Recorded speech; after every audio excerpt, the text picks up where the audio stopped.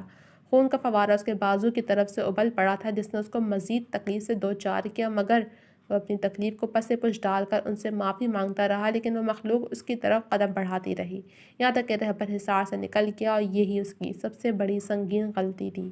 یہ دیکھ اس مخلوق نے بڑا ہی بھیانک قہقہ لگایا۔